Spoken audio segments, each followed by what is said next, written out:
ಇನ್ನಾದ್ರೂ ಪ್ರಯತ್ನ ಪಟ್ಟು ಈಗ ನೋಡಿ ಟ್ಯೂಷನ್ ಕ್ಲಾಸು ಶುರು ಆಗ್ತಾ ಇದೆ. ಸೊ ಅಲ್ವಾ, ಈಗ ಆಲ್ರೆಡಿ ನಿಮಗೆ special classes, group studies, everything ಎಲ್ಲ ಸ್ಟಾರ್ಟ್ ಆಗಿದೆ. ಇನ್ನು ಡಿಸೆಂಬರ್ ಅಂತ್ಯಕ್ಕೆ ನಿಮ್ಮ ಎಲ್ಲ ಸಿಲೆಬಸ್ಸು ಕಂಪ್ಲೀಟ್ ಆಗಿ ಇನ್ನು ಮತ್ತೆ ನಿಮಗೆ ರಿವಿಷನ್ ಕ್ಲಾಸಸ್ಸು ಶುರುವಾಗುತ್ತೆ. ಜನವರಿಯಿಂದ ಪ್ರಿಪರೇಟರಿ ಎಕ್ಸಾಮಿನೇಷನ್ಸು, ಜಿಲ್ಲಾ ಹಂತದ್ದು ಮತ್ತೆ ಇದು ಸ್ಟೇಟ್ ಲೆವೆಲ್ ಪ್ರಿಪರೇಟರಿ ಮತ್ತೆ ವಾರ್ಷಿಕ ಪರೀಕ್ಷೆ, 3 ಪರೀಕ್ಷೆಗಳನ್ನ ಎದುರಿಸೋದಕ್ಕೆ ನೀವು ಸೈನಿಕರ ಥರ ಈಗ ಪ್ರಿಪೇರ್ ಆಗಬೇಕು. ಪ್ರತಿದಿನಾನು ಬೆಳಗಿನ ಜಾವ ಬೇಗ ಎದ್ದು ಸೊ ನೀವು ಅಧ್ಯಯನವನ್ನ ಶುರು ಮಾಡಬೇಕಾಗತ್ತೆ.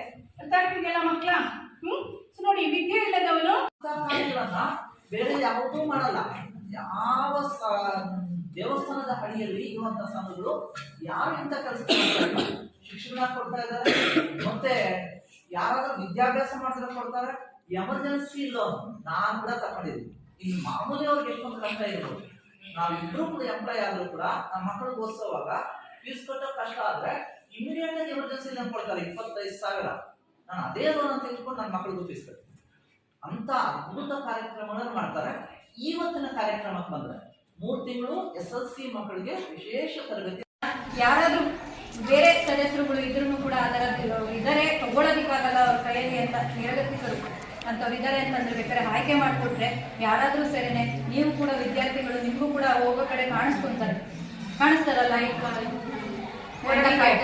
ಹ್ಯಾಂಡಿಕ್ಯಾಪ್ಸ್ಗಳು ಕಾಣಿಸ್ತಾರಲ್ಲ, ಇಂಥವ್ರು ಇದ್ದಾರೆ ಅಂತ ಹೇಳಿ ಜಸ್ಟ್ ಅವ್ರದ್ದೊಂದು ಆಧಾರ್ ಕಾರ್ಡು ಮತ್ತೆ ಅವ್ರದ್ದೊಂದು ಮನವಿ ಒಂದು ಫೋಟೋ ಕೊಟ್ಟರೆ ಅವ್ರಿಗೆ 15 ದಿನದ ಒಳಗಡೆನೆ ಅವ್ರಿಗೆ ಸಲಕರಣೆಗಳು ತಲುಪುತ್ತೆ. ಅವ್ರಿಗೆ ಯಾವುದೇ ಕಾರಣಕ್ಕೂ ಯಾರಿಗೂ ಕೂಡ ₹1 ಕಮಿಷನ್ ಕೊಡೋ ಅಷ್ಟಿಲ್ಲ, ಅಥವಾ ಸಲಕರಣೆ ನಾನು ಕೊಡಿಸಿದ್ದು ಅಂತ ಹೇಳಿ ಕಮಿಷನ್ ಕೊಡೋ ಅಷ್ಟಿಲ್ಲ.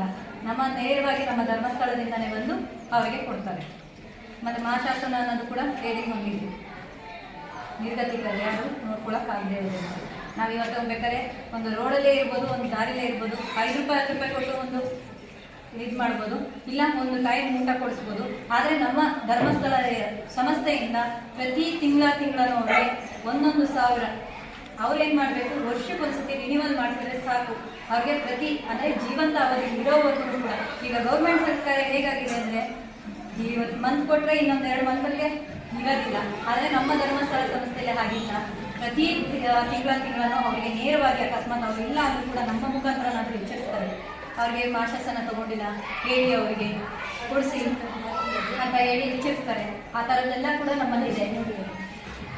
ಆ ಥರದ್ದೆಲ್ಲ ನಮ್ಮಲ್ಲಿದೆ. ನಾನು ನಿಜವಾಗ್ಲೂ ಧರ್ಮಸ್ಥಳ ಸಂಘದಲ್ಲಿ ನಾನು ಕೆಲಸ ಮಾಡ್ತಿದ್ದೀನಿ ಅಂದರೆ ನನ್ನ ಹೆಮ್ಮೆ ವಿಚಾರ.